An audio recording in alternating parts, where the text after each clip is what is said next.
Today, we're going to set out to answer the question of how much does the province that you retire in weigh in on the success of your retirement? And I know this is a weird question, but I find myself frequently talking about how much more efficient the tax system is in Alberta compared to other provinces. And in fact, recently I was talking to another financial advisor who uses a different financial planning software than I do that literally has a move to Alberta button baked in because it's that much more efficient. But how much more efficient is it? Let's take a look at that. That's what we're going to dig into. Let's get into it.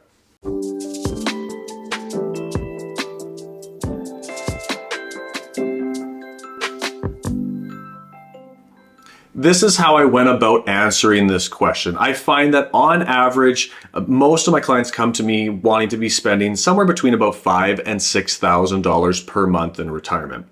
So if we assume $5,000 to $6,000 of spending and $1,000, maybe $2,000 of that is going to be covered by CPP and OAS, we are looking at, let's say, $48,000 per year or $4,000 per month needed to be covered by your investments. And to be clear, I am not going to be addressing cost of living issues in this video, simply just the tax efficiency of an RRSP withdrawal. So I know from, again, my clients in Ontario that your car insurance, for example, is very expensive compared to other provinces. Clients I was with literally today are paying nearly quadruple what I do for car insurance here in Manitoba. I'm not factoring things like that in, or property tax. That's maybe a little bit more involved of a video. I'm simply looking at the withdrawals. And in this case, I'm going to start at $48,000. So if I need to get $48,000 net, how much in each province do I need to pull out of the RRSP gross to get there? That's what I have in the spreadsheet here. If we start by looking at my baseline province, Alberta, we need $57,900 of withdrawals to get access to $48,000 net. This number comes from the Ernst & Young's website, and I obviously rounded it to the closest 100, so it's not exactly 48,000, but all of these get you just a hair over 48,000. But if you notice, I have 5 provinces highlighted in blue, and all of them are highlighted in blue because they actually require less gross income to get access to the $48,000, completely proving the theory or the hypothesis of this video wrong and showing me that there are multiple provinces that are actually more tax efficient. Now, again, I'm not going to be talking about cost of living in this video. And if you look at the list, when we go back to the spreadsheet here, you'll notice that 2 of the provinces in particular are some of the highest cost of living provinces, or maybe more specifically, they have the highest cost of living cities in Vancouver and Toronto. So that definitely weighs in on this. But it is interesting to immediately be proven wrong that there are more tax efficient provinces. I've also highlighted Nova Scotia here in red, as it is by far in this case the worst province in terms of tax efficiency, needing an additional $3,700 per year compared to Alberta to get that same $48,000 net. Now, let's take this one step further, and then we're going to address a higher income level on the next step.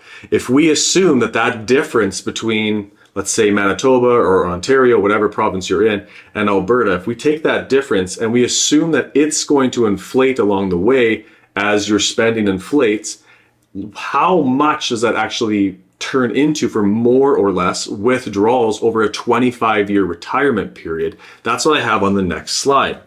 So that's what I have here. Each province is broken out into its own column, and it's inflating along the way. You'll notice Alberta is missing because, again, this is a comparison to Alberta. If we scroll to the very bottom, once again, I have the same provinces highlighted in blue and the same provinces highlighted in red. And so we can see that over a 25-year period in BC, it's going to have a $48,000 less withdrawal requirement to get you that same amount of income. Whereas in Nova Scotia, you would need to be withdrawing an additional $126,000 to get the same amount of income. I found this really interesting to see just how efficient or inefficient every province was in terms of their taxation system. And when my hypothesis that Alberta was the best bar none was so blatantly proven wrong, it made me kind of come back to the question from another angle. And I realized that in some cases, Alberta really is tuned to higher income people. It's much more efficient on the really, really high end, like the 200,000 to 300,000 plus income earners. Most people, even the high spenders in retirement, are not spending quite to that level. So I wanted to see, well, what if we went from $48,000 net up to $84,000 net, or $7,000 per month? Would then Alberta be more pronounced to the positive? Or would there be any difference at all? Let's take a look at that. So here we have the exact same chart as we did before, and we have the exact same provinces highlighted in the exact same colors. BC, Ontario, Northwest Territories, Yukon, and Nunavut are all more tax efficient by varying values before. If we go back to the $48,000 example, BC and Ontario were actually in lockstep, $1,400 more tax efficient per year. Whereas in the $84,000 scenario, BC is much more tax efficient than Ontario, and you're going to see the impact on that on the next slide. Once again, I have Nova Scotia highlighted, and this number is now getting pretty bonkers. An additional $10,000 per year is required in withdrawals from Nova Scotia when compared to Alberta. That seems like a very large number, and trust me, you will not enjoy seeing the cumulative number on the next slide if you are in Nova Scotia. So let's go there now and dash all your hopes and dreams. Again, we have the same thing, every province broken out into a column with the cumulative at the bottom. So again, BC and Ontario before were in lockstep, but now at this new level, BC is way more efficient than Ontario, requiring $95,000 less withdrawals to get the same income level. Ontario requiring nearly $60,000 less. Nova Scotia, yikes, an additional $345,000 of withdrawal to get access to the same amount of income. What I'll do here before I finish up this video is I'll just slide across slowly so you can pause on your province if you're interested at all in seeing how efficient or inefficient your province is. That should have included all of them. I hope you had the chance to see that there. If we go to the 48,000, here's the first number of provinces, and then I can go across here and there's a few more there. Tax plays a super pivotal role in your financial future in your retirement.